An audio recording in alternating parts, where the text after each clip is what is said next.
Okay.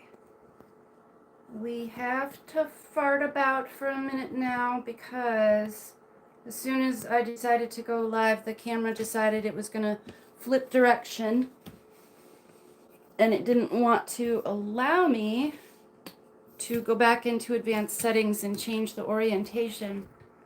So this is what I got.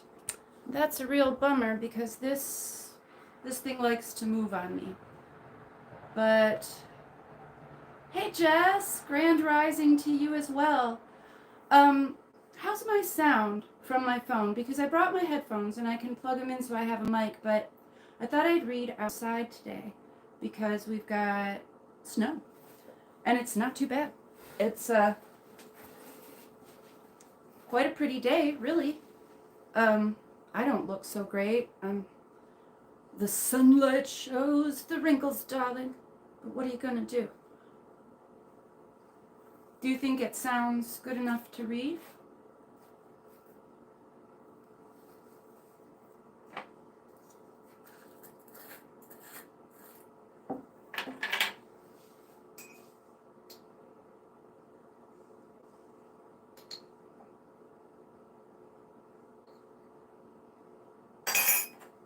I'm making a cup of coffee right out here. It sounds okay. All right. We're gonna read some more from Perseus then. And here you get to all see me in 100% truth. Sunlight, no makeup. Man, puts the years on you. What are you gonna do?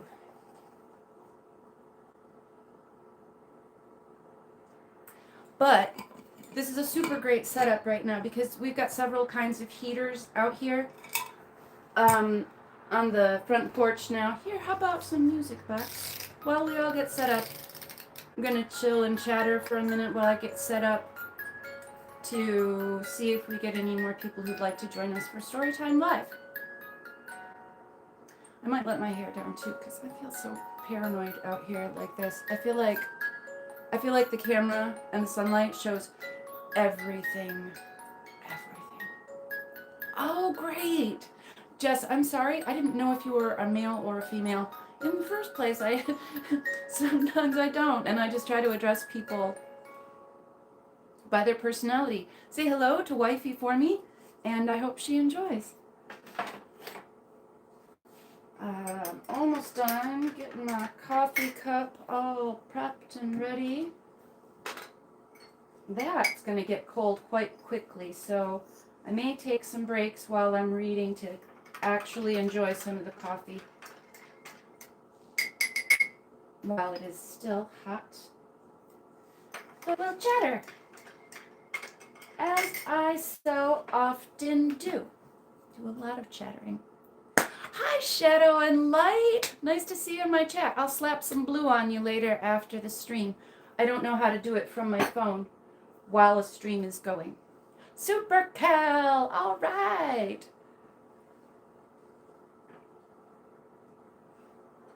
So good to see you.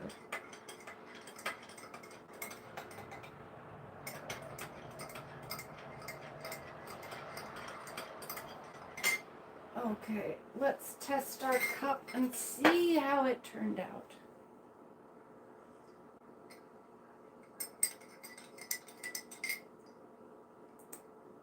I don't know. I think I need a little bit more sweeten.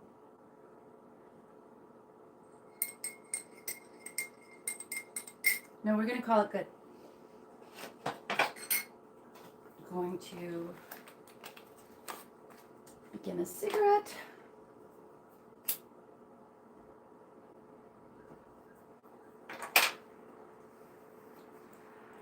Get some things out of my way.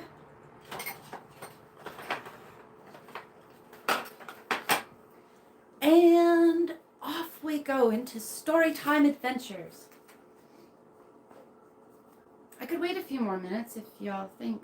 I don't know how long I've even been here. I get so nervous that I'm like, okay, get there, do it, and run. That's how I roll. I don't know what to do about that. You know, I've always been like that, just prone to running. what do you want to do, you know? But man, you know what? We probably all have a copy or a whole collection of these books floating around in our family somewhere, right? Um, my grandparents and my Aunt Janice always read to me out of these books. And, you know, all of the grandkids wanted to have one or two of the books from Grandpa's shelves. Yeah, it's pretty cold. It's in the 30s. Or it was when I got up. It was 32 degrees, which is just cold enough. Um, but the snow didn't stick to the roadways really. They had already been salted and everything by the time I went out. I got up at 5 a.m. again today, and I was out of the house at 6 something and decided to go and get a hash brown. Just to get my butt moving. Sometimes if I don't get up and get moving and do something, I'll find excuses to just not get dressed all day. 10 inches, man, that's crazy. This is the first snow we've had that's stuck for more than an hour. I'm not complaining about that, but you know, it's weird. It is weird when we don't get big snow by this time of year in this area. So there it is. We've been live for 6 minutes and 51 seconds. So we're going to begin. How Perseus Slew the Dragon, Part 3 of the Perseus tale. So Perseus started on his journey, going dry-shod over land and sea, and his heart was high and joyful, for the winged sandals bore him each day a 7 days' journey. And he went by Sithnas and by Seos and the pleasant Cyclades to Attica, and past Athens and Thebes and the Copaic lake, and up the vale of Cephisus, and past the peaks of Etna and Pindus, and over the rich Thessalian plains, till the sunny hills of Greece were behind him, and before him were the wilds of the north. Then he passed the Thracian mountains, and many a barbarous tribe, Paeons and Dardans and Triboli, till he came to the Easter stream, and the dreary Scythian plains, and he walked across the Ister dry-shod, and away through the moors and fens, day and night toward the bleak northwest, turning neither to the right hand nor the left, till he came to the unshapen land and the place which has no name. Ooh. 23. Whoa, baby. And 7 days he walked through it, on a path which few can tell. For those who have trodden it like least to speak of it, and those who go there again in dreams are glad enough when they awake. Till he came to the edge of the everlasting night, where the air was full of feathers, and the soil was hard with ice, and there at last he found the 3 gray sisters, by the shore of the freezing sea, nodding upon a white log of driftwood, beneath the cold white winter moon, and they chanted a low song together, why the old times were better than the new.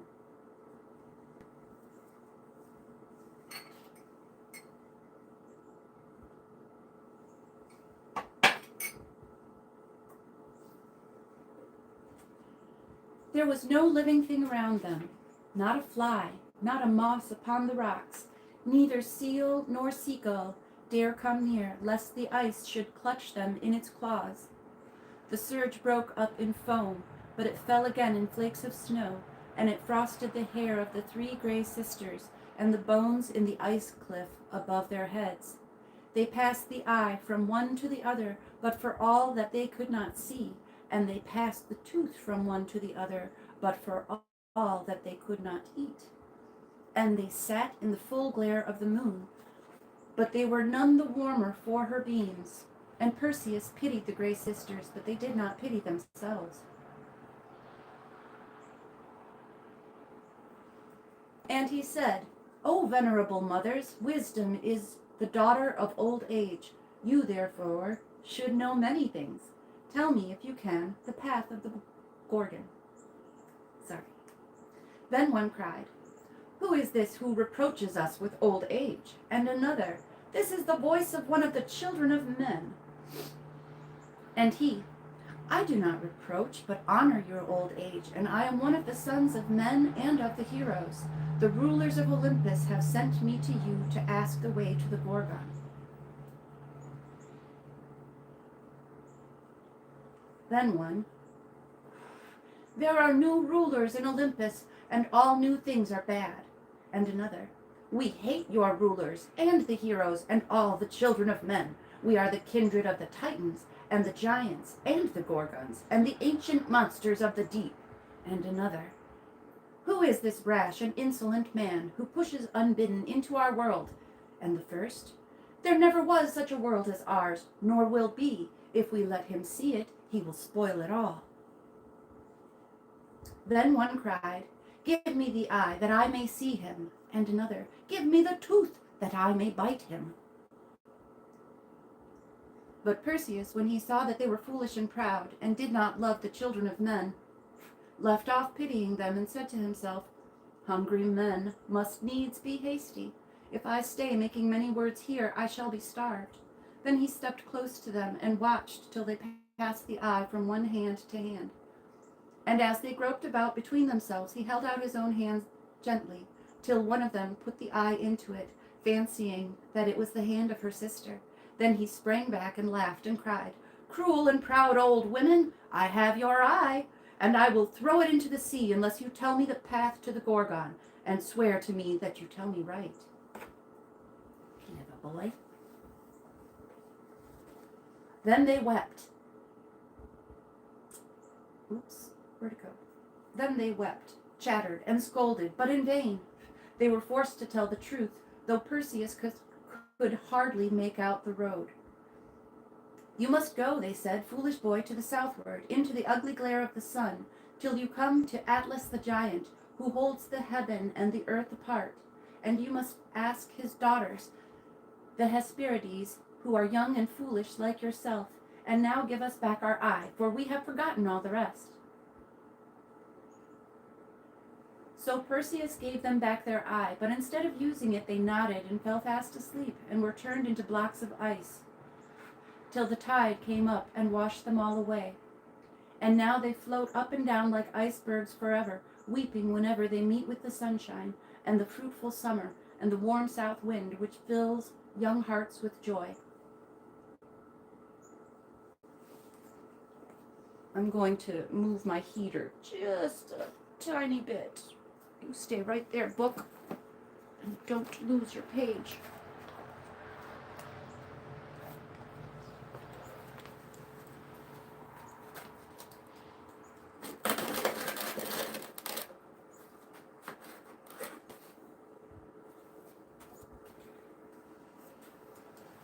There we go.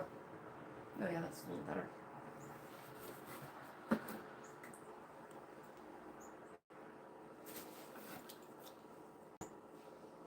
Make sure it's blowing towards my hands so I can move my fingers. It's not bad in this little space with the heater on, but it's not, summertime. It's still pretty chilly out here.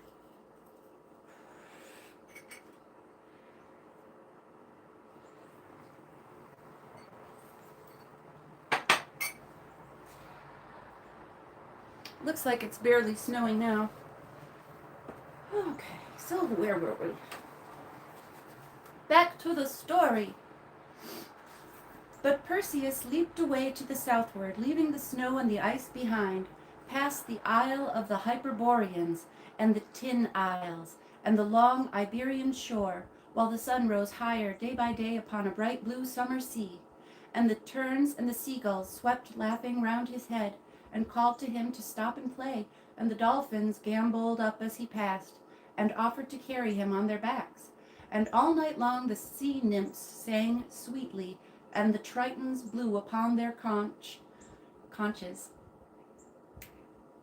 Or is it conchs? You know what? I've heard both. We'll go with conchs. As they played round Galatea,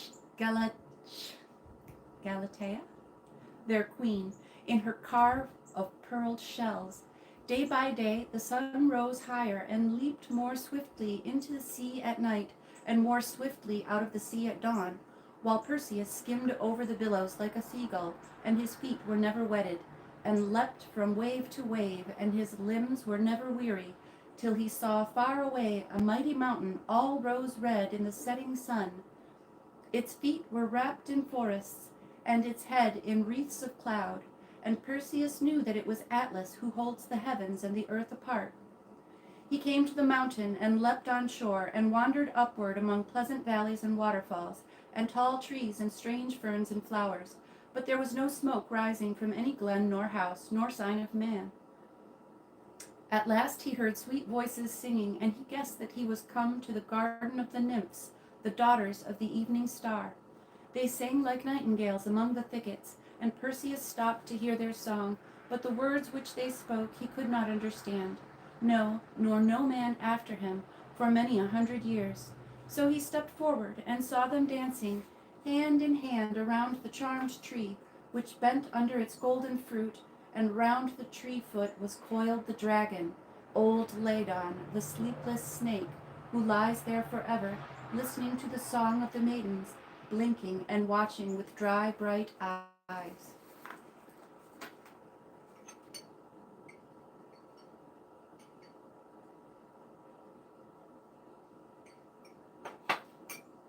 Then Perseus stopped, not because he feared the dragon, but because he was bashful before those fair maids. But when they saw him, they too stopped, and called to him with trembling voices, "Who are you? Are you Heracles the mighty, who will come to rob our garden and carry off our golden fruit?" And he answered, "I am not Heracles the mighty, and I want none of your golden fruit. Tell me, fair nymphs, the way which leads to the Gorgon, that I may go on my way and slay her." Not yet, fair boy. Come dance with us around the tree in the garden which knows no winter, the home of the south wind and the sun. Come hither and play with us a while. We have danced alone here for 1,000 years, and our hearts are weary with longing for a playfellow. So come, come, come. I cannot dance with you, fair maidens, for I must do the errand of the immortals. So tell me the way to the Gorgon, lest I wander and perish in the waves. Then they sighed and wept and answered, "The Gorgon, she will freeze you into stone. It is better to die like a hero than to live like an ox in a stall. The immortals have lent me weapons, and they will give me wit to use them." Then they sighed again and answered, "Fair boy, if you are bent on your own ruin, be it so. We know not the way to the Gorgon, but we will ask the giant Atlas, above upon the mountain peak, the brother of our father, the silver evening star. He sits aloft and sees across the ocean and far away into the unshapen land." So they went up the mountain to Atlas, their uncle, and Perseus went up with them. And they found the giant kneeling as he held the heavens and the earth apart. They asked him, and he answered mildly, pointing to the seaboard with his mighty hand, "I can see the Gorgons lying on an island far away, but this youth can never come near them, unless he has the hat of darkness, which whosoever wears cannot be seen." Then cried Perseus, "Where is that hat, that I may find it?" But the giant smiled. "No living mortal can find that hat, for it lies in the depths of Hades, in the regions of the dead. But my nieces are immortal, and they shall fetch it for you, if you will promise me one thing and keep your faith." Then Perseus promised, and the giant said, "When you come back with the head of Medusa, you shall show me the beautiful horror, that I may lose my feeling and my breathing, and become a stone forever, for it is weary labor for me to hold the heavens and the earth apart."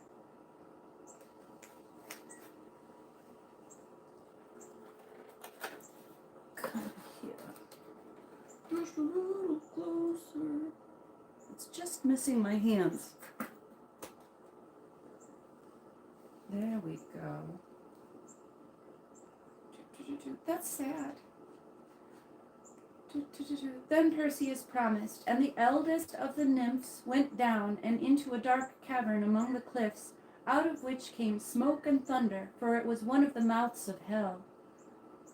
And Perseus and the nymphs sat down 7 days, and waited trembling till the nymph came up again, and her face was pale, and her eyes dazzled with the light, for she had been long in the dreary darkness, but in her hand was the magic hat. Then all the nymphs kissed Perseus, and wept over him a long while, but he was only impatient to be gone, and at last they put the hat upon his head, and he vanished out of their sight. But Perseus went on boldly, past many an ugly sight, far away into the heart of the unshapen land, beyond the streams of ocean, to the isles where no ship cruises, where is neither night nor day, where nothing is in its right place, and nothing has a name, till he heard the rustle of the Gorgons' wings, and saw the glitter of their brazen talons, and then he knew that it was time to halt, lest Medusa should freeze him into stone.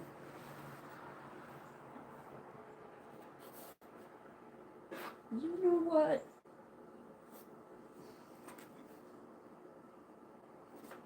Una momenta. I must remedy the situation.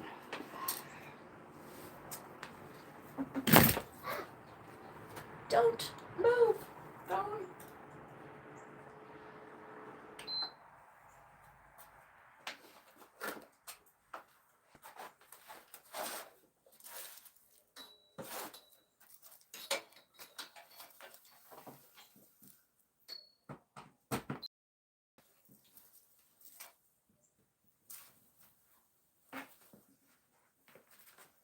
Okay, this is gonna happen.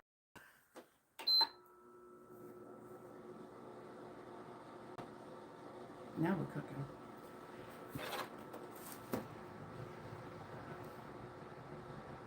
Yeah, it's getting better. This is all a matter of controlling the heat here in this little area. Let's see how cozy I can get. I don't know. Maybe we want the fan to oscillate. Let's see. Do we? Does it work?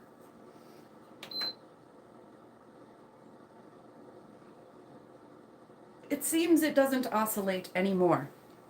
That's all right. We'll just get a little closer and a little cozier, because yes, 'tis cold outside. But the snow is back.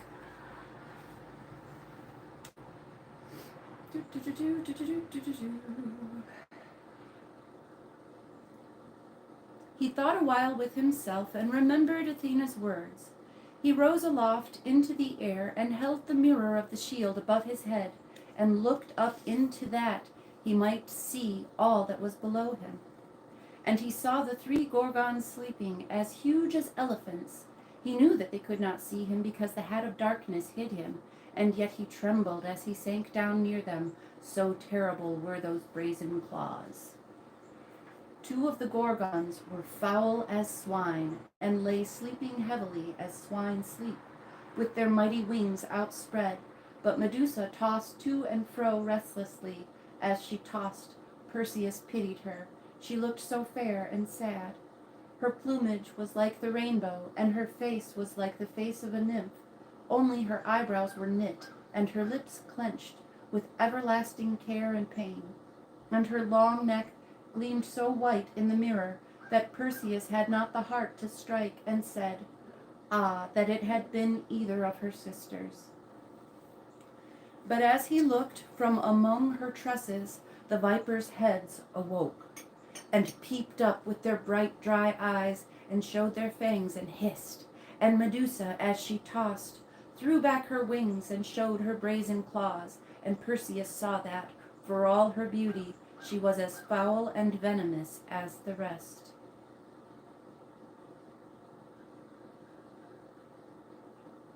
Then he came down and stepped to her boldly, and looked steadfastly on his mirror, and struck with Herpes stoutly once. That's Herpes. Is that the name of his sword? And he did not need to strike again. Then he wrapped the head in the goatskin, turning away his eyes, and sprang into the air aloft, faster than he ever sprang before. For Medusa's wings and talons rattled as she sank dead upon the rocks, and her two foul sisters woke and saw her lying dead. Into the air they sprang, yelling, and looked for him who had done the deed.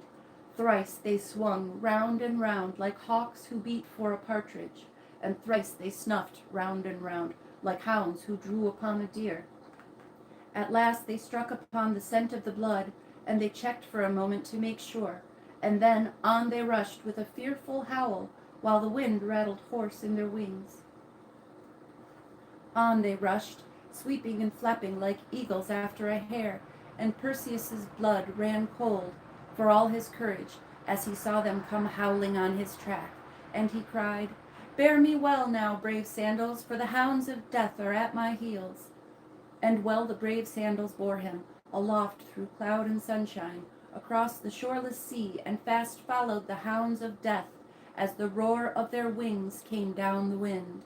But the roar came down fainter and fainter, and the howl of their voices died away, for the sandals were too swift, even for Gorgons, and by nightfall they were far behind, two black specks in the southern sky, till the sun sank and he saw them no more.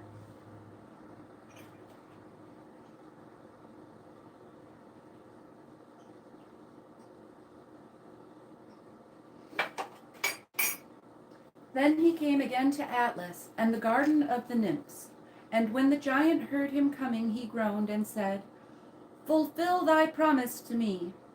Then Perseus held up to him the Gorgon's head, and he had rest from all his toil, for he became a crag of stone, which sleeps forever far above the clouds. Then he thanked the nymphs, and asked them, "By what road shall I go homeward again? For I wandered far in coming hither." And they wept and cried, "Go home no more, but stay and play with us, the lonely maidens, who dwell forever far away from gods and men." But he refused, and they told him his road, and said, "Take with you this magic fruit, which, if you eat once, you will not hunger for 7 days. For you must go eastward and eastward ever, over the doleful Libyan shore, which Poseidon gave to Father Zeus, when he burst open Bosphorus and the Hellespont, and drowned the fair Lectonian land. And Zeus took that land in exchange, a fair bargain, which bade ground for a little good, and to this day it lies waste and desert, with shingle and rock and sand." Then they kissed Perseus, and wept over him, and he leapt down the mountain, and went on, lessening and lessening like a seagull, away out to sea. That is the end of part 3. We're going to begin part 4, how Perseus came to the Aethiops, in just a moment. I hurt my wrists. I'm having a little bit of, joint problems in the cold. This weather bothers me, and keep straining my wrists, doing push-ups and stupid shit, and then I have to take a couple days off. But I spent a couple of weeks being a little bit lazy and babying myself, and I got a little squishy, and we have to fix the squish. So I'm going to have a couple sips. We're going to begin part 4. This is a good story.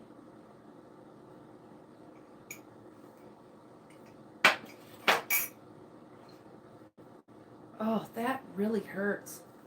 It may be that I have to learn how to stop doing stuff for a couple days, and that's almost impossible for me. I finished an entire sweater around New Year's, and I'm almost done with another one that I started immediately afterwards.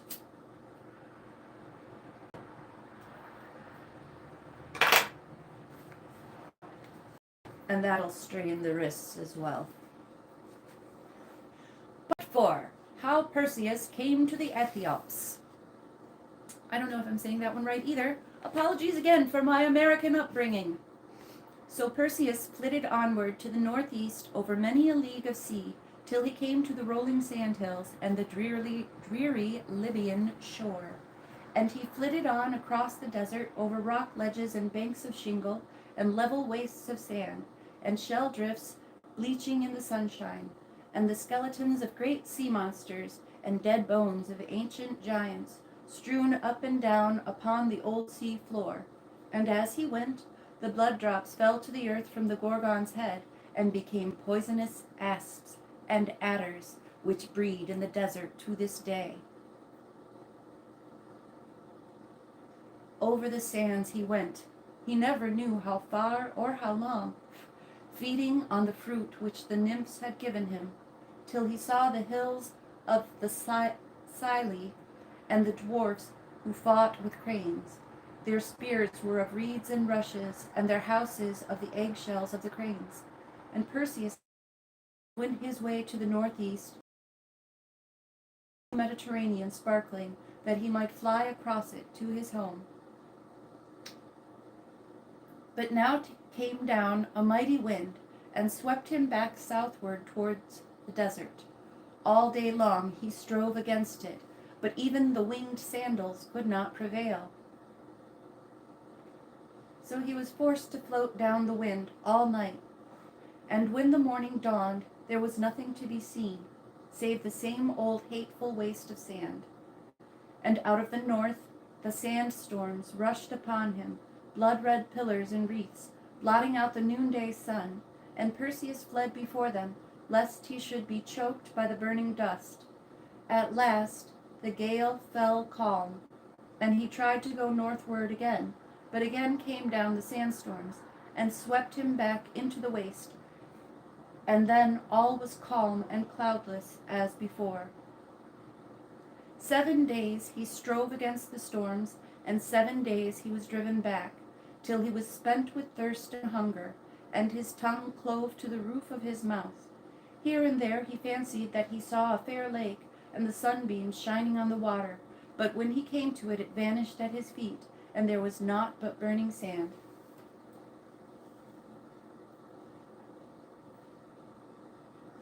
And if he had not been of the race of the immortals, he would have perished in the waste, but his life was strong within him, because it was more than man's. Then he cried to Athena and said, O fair and pure, if thou hearest me, wilt thou leave me here to die of drought? I have brought thee the Gorgon's head at thy bidding, and hitherto thou hast prospered my journey. Dost thou desert me at the last? Else why will not these immortal sandals prevail, even against the desert storms? Shall I never see my mother more, and the blue ripple round Seriphos, and the sunny hills of Hellas? So he prayed, and after he had prayed there was a great silence.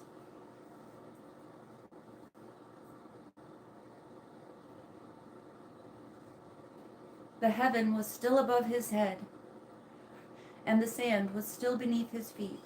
And Perseus looked up, but there was nothing but the blinding sun in the blinding blue, and round him, but there was nothing but the blinding sand. And Perseus stood still a while, and waited, and said, Surely I am not here without the will of the immortals, for Athena will not lie. Were not these sandals to lead me in the right road, then the road in which I have tried to go must be a wrong road. Then suddenly his ears were opened, and he heard the sound of running water. And at that his heart was lifted up, though he scarcely dare believe his ears. And weary as he was, he hurried forward, though he could scarcely stand upright. And within a bowshot of him was a glen in the sand, and marble rocks, and date trees, and a lawn of gay green grass. And through the lawn a streamlet sparkled, and wandered out beyond the trees, and vanished into the sand.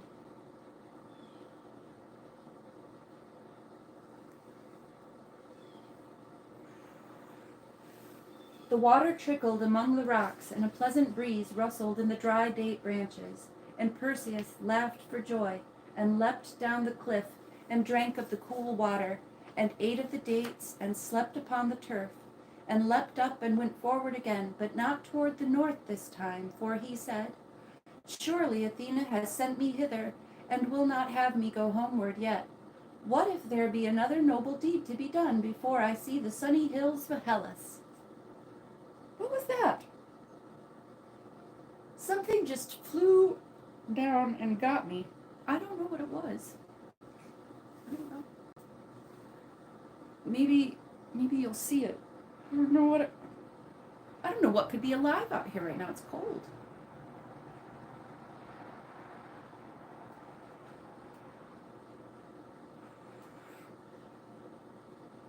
So he went east, and east forever, by fresh oases and fountains, date palms and lawns of grass, till he saw before him a mighty mountain wall, all rose red in the setting sun.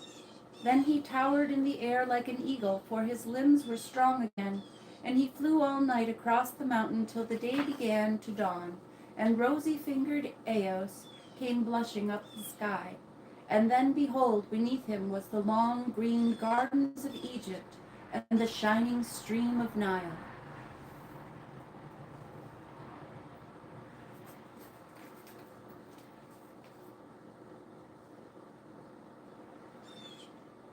And he saw cities walled up to heaven, and temples, and obelisks, and pyramids, and giant gods of stone. And he came down amid fields of barley, and flax, and millet, and clambering gourds, and saw the people coming out of the gates of a great city, and setting to work, each in his place among the watercourses, parting the streams, among the plants, cunningly with their feet, according to the wisdom of the Egyptians. But when they saw him, they all stopped their work, and gathered round him, and cried, Who art thou, fair youth, and what bearest thou beneath thy goatskin there? Surely thou art one of the immortals, for thy skin is white like ivory, and ours is red like clay. Thy hair is like threads of gold, and ours is black and curled. Surely thou art one of the immortals. And they would have worshipped him then and there, but Perseus said, I am not one of the immortals, but I am a hero of the Hellens, and I have slain the Gorgon in the wilderness, and bear her head with me.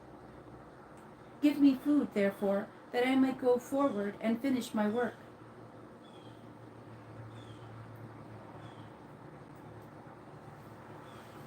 Then they gave him food and fruit and wine, and they would not let him go. And when the news came into the city that the Gorgon was slain, the priests came out to meet him, and the maidens, with songs and dances, and timbrels and harps.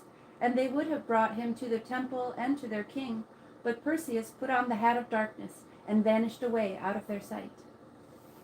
Therefore the Egyptians looked long for his return, but in vain, and worshipped him as a hero, and made a statue of him in Chemis, and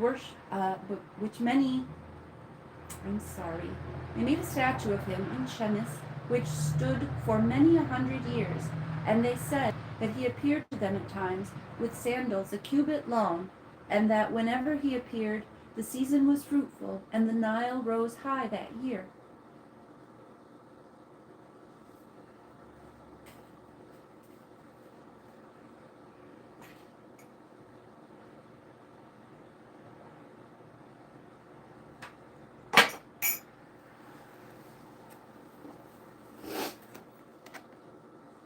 Then Perseus went to the eastward along the Red Sea shore, and then, because he was afraid to go into the Arabian deserts, he turned northward once more, and this time no storm hindered him.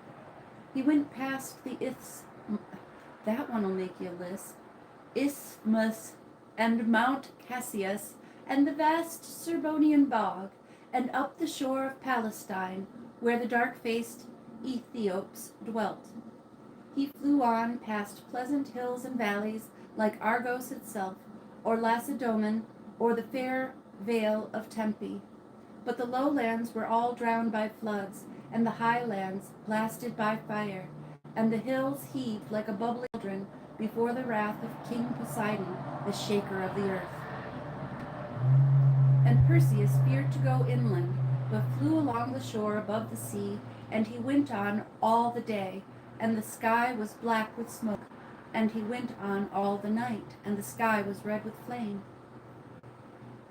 And at the dawn of day he looked toward the cliffs, and at the water's edge, under a black rock, he saw a white image stand. This, thought he, must surely be the statue of some sea god. I will go near and see what kind of gods these barbarians worship. So he came near, But when he came, it was no statue, but a maiden of flesh and blood, for he could see her tresses streaming in the breeze, and he came closer still. He could see how she shrank and shivered when the waves sprinkled her with cold salt spray. Her arms were spread above her head and fastened to the rock with chains of brass, and her head drooped on her bosom, either with sleep or weariness or grief. But now and then she looked up and wailed and called her mother, yet she did not see Perseus, for the cap of darkness was on his head. Full of pity and indignation, Perseus drew near and looked upon the maid. Her cheeks were darker than his were, and her hair was blue-black like a hyacinth. But Perseus thought, I have never seen so beautiful a maiden, no, not in all our isles. Surely she is a king's daughter. Do barbarians treat their king's daughters thus? She is too fair, at least, to have done any wrong. I will speak to her. And lifting the hat from his head, he flashed into her sight. She shrieked with terror and tried to hide her face with her hair, for she could not with her hands. But Perseus cried, Do not fear me, fair one. I am a Hellen, and no barbarian. What cruel men have bound you?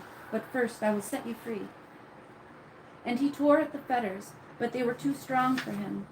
While the maiden cried, Touch me not, I am accursed, devoted as a victim to the sea gods. They will slay you if you dare to set me free. Let them try, said Perseus, and drawing her from his thigh, he cut through the brass as if it had been flax. Now, he said, you belong to me and not to these sea gods, whosoever they may be. But she called the more on her mother. Why call on your mother? She can be no mother to have left you here. If a bird is dropped out of the nest, it belongs to the man who picks it up. If a jewel is cast by the wayside, it is his who dare win it and wear it, as I will win you and I will wear you.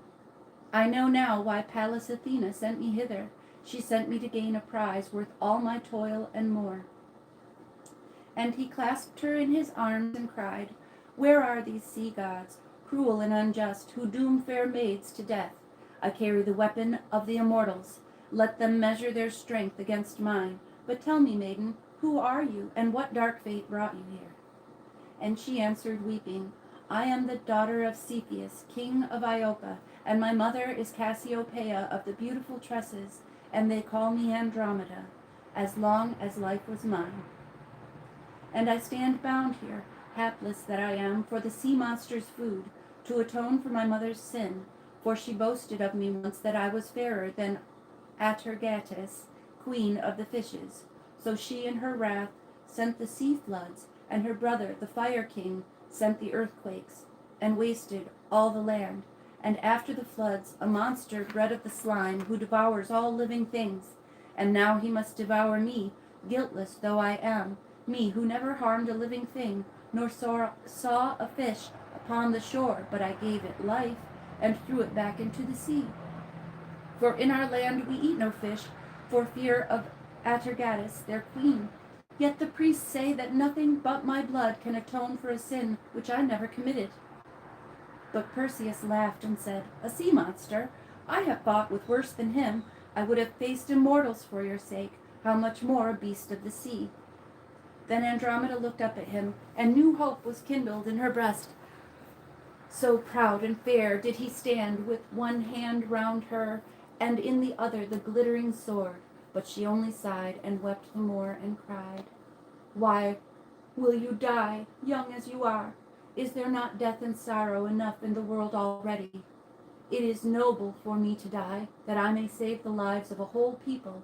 But you, better than them all, why should I slay you too? Go you your way, I must go mine. But Perseus cried, Not so, for the lords of Olympus, whom I serve, are the friends of the heroes, and help them on to noble deeds. Led by them I slew the Gorgon, the beautiful horror, and not without them do I come hither, to slay this monster with that same Gorgon's head.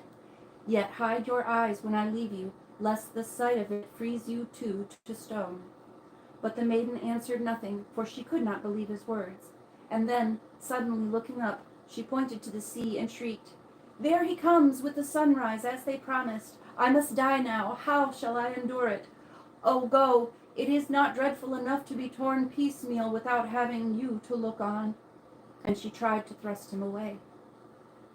But he said, "I go, yet promise me one thing ere I go, that if I slay this beast, you will be my wife, and come back with me to my kingdom in fruitful Argos, for I am a king's heir.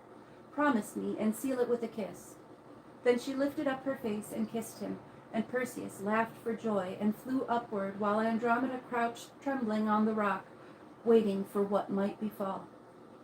On came the great sea monster, coasting along like a huge black galley, lazily breasting the ripple, and stopping at times by creek or headland to watch for the laughter of girls at their bleaching, or cattle pawing on the sandhills, or boys bathing on the beach. His great sides were fringed with clustering shells and seaweeds, and the water gurgled in and out from his wide jaws as he rolled along, dripping and glistening in the beams of the morning sun. At last he saw Andromeda, and shot forward to take his prey, while the waves foamed white behind him, and before him the fish fled leaping. Then down from the height of the air fell Perseus, like a shooting star, down to the crests of the waves, while Andromeda hid her face as he shouted, and then there was silence for a while. At last she looked up trembling, and saw Perseus springing toward her, and instead of the monster, a long black rock, with the sea rippling quietly round it. Who then so proud as Perseus, as he leapt back to the rock, and lifted his fair Andromeda in his arms, and flew with her to the cliff top, as a falcon carries a dove? Who so proud as Perseus, and who so joyful as all the Aethiop people? For they had stood watching the monster from the cliffs, wailing for the maiden's fate, and already a messenger had gone to Cepheus and Cassiopeia, where they sat in sackcloth and ashes on the ground in the innermost palace chambers, awaiting their daughter's end. And they came, and all the city with them, to see the wonder, with songs and with dances, with cymbals and harps, and received their daughter back again as one alive from the dead. Then Cepheus said, "Hero of the Hellens, stay here with me and be my son-in-law, and I will give you the half of my kingdom." "I will be your son-in-law," said Perseus, "but of your kingdom I will have none, for I long after the pleasant land of Greece and my mother who waits for me at home." Then Cepheus said, "You must not take my daughter away at once, for she is to us like one alive from the dead. Stay with us here a year, and after that you shall return with honor." And Perseus consented. But before he went to the palace, he bade the people bring stones and wood, and built 3 altars, one to Athena, and one to Hermes, and one to Father Zeus, and offered bullocks and rams. And some said, "This is a pious man." Yet the priest said, "The sea queen will be yet more fierce amongst us, because her monster is slain." But they were afraid to speak aloud, for they feared the Gorgon's head. So they went up to the palace, and when they came in, there stood in the hall Phineus, the brother of Cepheus, chafing like a bear robbed of her whelps, and with him his sons and his servants and many an armed man. And he cried to Cepheus, "You shall not marry your daughter to this stranger, of whom no one knows even the name. Was not Andromeda betrothed to my son? And now she is safe again. Has he not a right to claim her?" Why these men always trying to claim you like you property? Y'all ever ask yourself that? I ain't property. I don't know about y'all. However, I am sometimes terribly impressed, and that makes everything different. The coffee is stone cold. We're going to make a new cup in just a minute. But Perseus laughed and answered, "If your son is in want of a bride, let him save a maiden for himself. As yet he seems but a helpless bridegroom. He left this one to die, and dead she is to him. I saved her alive, and alive she is to me, but no one else. Ungrateful man, have I not saved your land and the lives of your sons and daughters, and you will requite me thus? Go, or it will be worse for you." But all the men-at-arms drew their swords and rushed on him like wild beasts. Then he unveiled the Gorgon's head and said, "This has delivered my bride from one wild beast, it shall deliver her from many." And as he spoke, Phineas and all his men at arms stopped short and stiffened, each man as he stood, and before Perseus had drawn the goatskin over the face again, they were all turned into stone. Then Perseus bade the people bring levers and roll them out, and what was done with them after that I cannot tell. So they made a great wedding feast, which lasted 7 whole days, and who so happiest as Perseus and Andromeda? But on the 8th night Perseus dreamed a dream, and he saw standing beside him Pallas Athena, as he had seen her in Seriphos 7 long years before. She stood and called him by name and said, Perseus, you have played the man, and see, you have your reward. Know now that the gods are just, and help him who helps himself. Now give me the harpy, the sword, and the sandals, and the hat of darkness, that I may give them back to their owners. But the Gorgon's head you shall keep a while, and you will need it in your land of Greece. Then you shall lay it up in my temple at Seriphos, that I may wear it on my shield forever, a terror to the Titans and the monsters, and the foes of the gods and men. And as for this land, I have appeased the sea and the fire, and there shall be no more floods nor earthquakes. But let the people build altars to Father Zeus and to me, and worship the immortals, the lords of heaven and earth. And Perseus rose to give her the sword, and the cap, and the sandals, but he woke, and his dream vanished away. And yet it was not altogether a dream, for the goatskin with the head was in its place, but the sword, and the cap, and the sandals were gone, and Perseus never saw them more. Then a great awe fell on Perseus, and he went out into the morning to the people, and told his dream, and bade them build altars to Zeus, the father of gods and men, and to Athena, who gives wisdom to heroes, and fear no more the earthquakes and the floods, but sow and build in peace. And they did so for a while, and prospered. But after Perseus was gone, they forgot Zeus and Athena, and worshipped again Atargatis the queen, and the undying fish of the sacred lake, where Deucalion's deluge was swallowed up, and they burnt their children before the Fire King, till Zeus was angry with that foolish people, and brought a strange nation against them out of Egypt, who fought against them, and wasted them utterly, and dwelt in their cities for many 100 years. That is the end of part 4. Next is part 5, how Perseus came home again. Let's see how many pages it is, and I will decide if I would like to continue reading outside. Yeah, man, this is only like a page and a half, so we're going to finish it all. And the next story in line is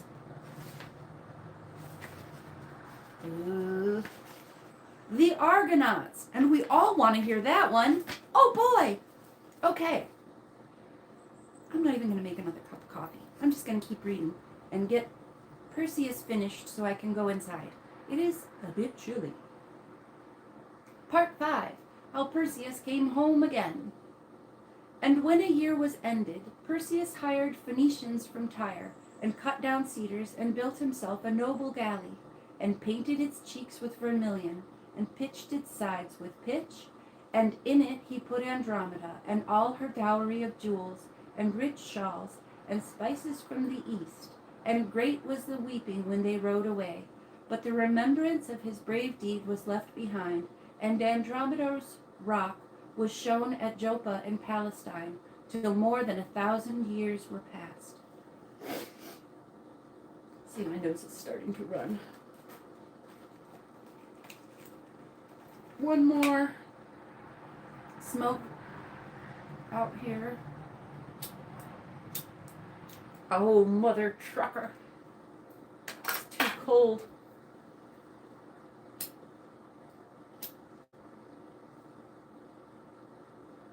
Really? All right.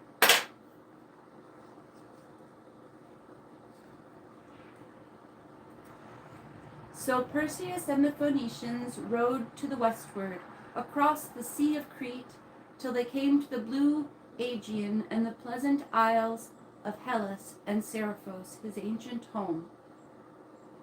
Then he left his galley on the beach, and went up as of old, and he embraced his mother, and Dictys his good foster father, and they wept over each other a long while, for it was 7 years and more since they had met.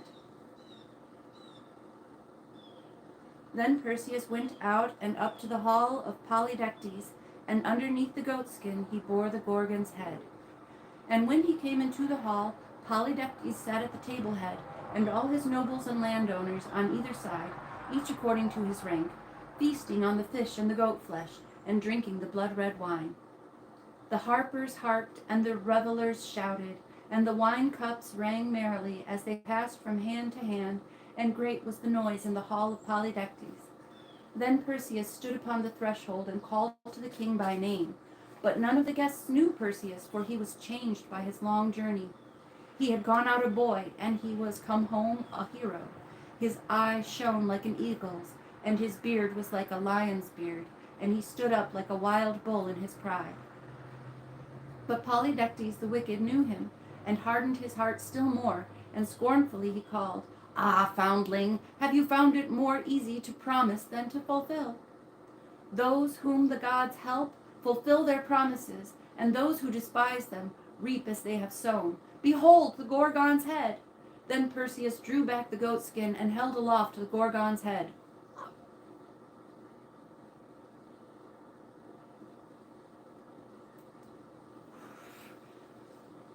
Pale grew Polydectes and his guests as they looked upon that dreadful face.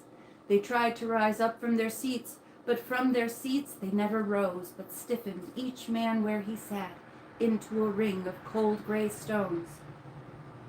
Then Perseus turned and left them, and went down his galley in the bay, and he gave the kingdom to good Dictys, and sailed away with his mother and his bride. And Polydectes and his guests sat still, with the wine cups before them on the board, till the rafters crumbled down above their heads, and the walls behind their backs, and the table crumbled down between them, and the grass sprang up about their feet. But Polydectes and his guests sit on the hillside, a ring of gray stones, until this day. But Perseus rode westward towards Argos, and landed, and went up to the town. And when he came, he found that Acrisius his grandfather had fled, for Proteus, his wicked brother, had made war against him afresh, and had come across the river from Tiryns, and conquered Argos, and Acrisius had fled to Larissa, in the country of the wild Pelasgi. I don't know if I said that one right either.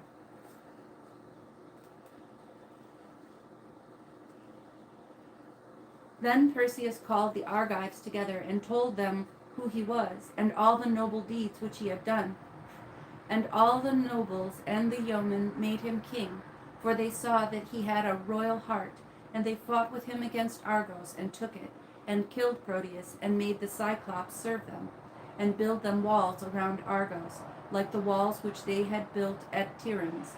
And there were great rejoicings in the vale of Argos, because they had got a king from Father Zeus. But Perseus' heart yearned for his grandfather, and he said, "Surely he is my flesh and blood, and he will love me now that I am come home with honor.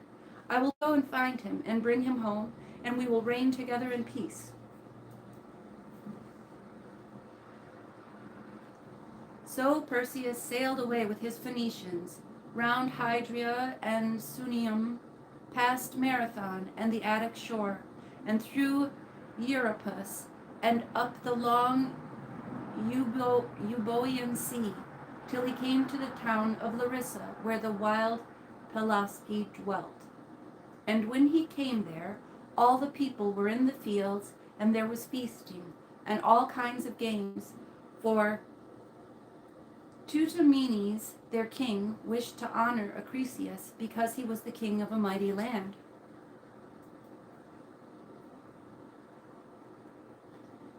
So Perseus did not tell his name, but went to the games unknown, for he said, "If I carry away the prize in the games, my grandfather's heart will be softened toward me."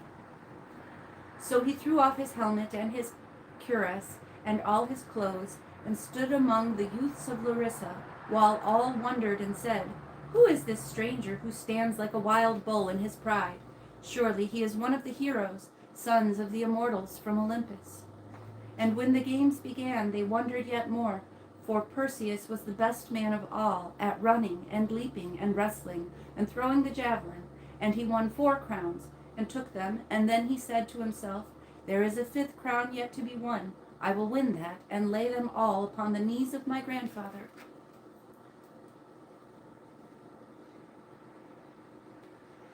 As he spoke, he saw where Perseus sat by the side of Teutomenes, the king, with his white beard flowing down upon his knees, and his royal staff in his hand. And Perseus wept when he looked at him, for his heart yearned after his kin. And he said, "Surely he is a kingly old man, yet he need not be ashamed of his grandson." Then he took the quoits and hurled them 5 fathoms beyond all the rest, and the people shouted, "Farther yet, brave stranger! There has never been such a hurler in this land." Then Perseus put out all his strength and hurled, but a gust of wind came from the sea and carried the quoit aside, and far beyond all the rest, and it fell on the foot of Acrisius, and he swooned away with pain. Perseus shrieked and ran up to him, but when they lifted the old man up, he was dead, for his life was slow and feeble. Then Perseus rent his clothes and cast dust upon his head and wept a long while for his grandfather. At last he rose and called to all the people aloud and said, "The gods are true, and what they have ordained must be. I am Perseus, the grandson of this dead man, the far-famed slayer of the Gorgon." Then he told them how the prophecy had declared that he should kill his grandfather, and all the story of his life. So they made a great mourning for Acrisius, and burnt him on a right rich pile. And Perseus went to the temple, and was purified from the guilt of the death, because he had done it unknowingly. Then he went home to Argos, and reigned there well with fair Andromeda, and they had 4 sons and 3 daughters. And when they died, the ancients say, Athena took them up into the sky, with Cepheus and Cassiopeia, and there on starlight nights you may see them shining still, Cepheus with his kingly crown, and Cassiopeia in her ivory chair, plaiting her star-spangled tresses, and Perseus with the Gorgon's head, and fair Andromeda beside him, spreading her long white arms across the heaven, as she stood when chained to the stone for the monster. All night long they shine, for a beacon to wandering sailors, but all day long they feast with the gods on the still blue peaks of Olympus. The end. We did it, y'all. We finished the tale of Perseus. And that means that when we begin again, at story time, we will be heading into the story of the Argonauts, which is a darn good one. It was just mentioned the other day in chat. At London's, I believe. Shout out to my space brothers and sisters, wherever you are. Angels and all. Much love to you. Thank you for joining me on this snowy morning in chilly cold Michigan.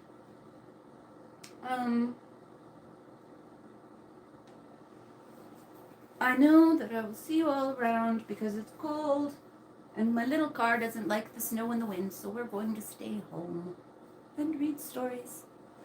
Maybe watch some more. I'm watching Farscape again. I've watched it several times, but there are some finer points that I catch every time I go through. They use a lot of constructivist propaganda imagery in Farscape. If anyone's interested, Beat the Whites with the Red Wedge is used directly in a few episodes concerning the Peacekeepers, which is reference to,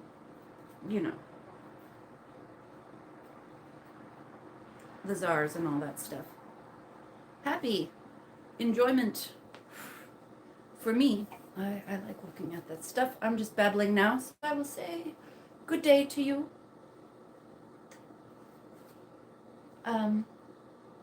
Shout out to my visitors, those who said hello in chat. Today I had Jess Palmer, Shadow and Light, Supercalifragilistic, Dick. Always a pleasure. And that was it for hellos, halos, I think. If I missed anyone, I apologize. And I'll see you later. Now let's figure out how to end the live. Always have this problem. Nope.